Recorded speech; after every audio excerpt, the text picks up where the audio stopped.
یو کس تپوس کړ دی که چې یو سړی د چا د پټي نه بغیر د مالک د اجازت نه څه شی راړي، ګنې راړو، وږی راړو، او بل سړی ته ووایي چې راشه وخوره، نو هغه د سره خوړی شي او دا خوراک د بل سړي دپاره حلال دی که حرام دی؟ هغه دپاره هم حرام دی چې ده ته پته دی چې دی د پردي پټي نه بغیر اجازت نه راوړی.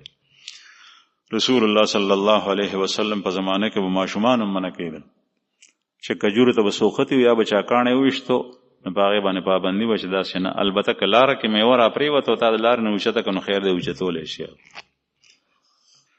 بعضې خلک نن سبا خو پټو ته ضرورت هم نشته. اوس دې ورځو کې دا ټکټر ټالۍ د ګنو نه ډکې ډکې ځي، نو چې کوم ځای کې د ګنو میل دی شوګر میل، نو هلته کې بهر ولاړي په قطار کې یو هم په سیکل ځه ګني ترې راوباسه. پرون مې وکتل، زه د ژوب نه راتلم، د ژوب نه هغه بلوچستان نه په سړک باندې، نو د ډر اسماعیل خان سره چې کوم دی نو یو کس په سیکل ولاړ دی او ټکټر د ګنو ټرالي ډکه ولاړه ده او دی راوباسي، یو غټ ګېډۍ جوړ کړی دی. ته ووایې دا ګني ټول د دې یو ګنی راوباسي ګېډۍ جوړ کړو، دا به دې کور ته وړي. هلکه دا حرام نه دي. داسې ګېډۍ چې تا یوړو، داسې ګېټۍ زید عمر بکر دا ټول خلک وړي، د هغې زمیندار خو بیړه چپه که تاسو هغه به څه کوي؟ دا یو ګنی حرام دی.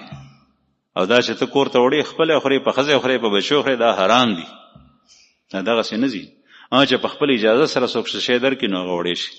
او که هغه هم تا غوستی نو سوال دی، سوال کول حرام دي. یو مسلمان غیرت دا تقاضا نه کوي چې دی د چا نه شی وغواړي. استغنا په ځان کې پیدا کول پکار. بیا د خلکو نه بغلا غوندې باندې دا ټرک نه ټرالۍ نه ګنې ایستل دا ټیک نه ده.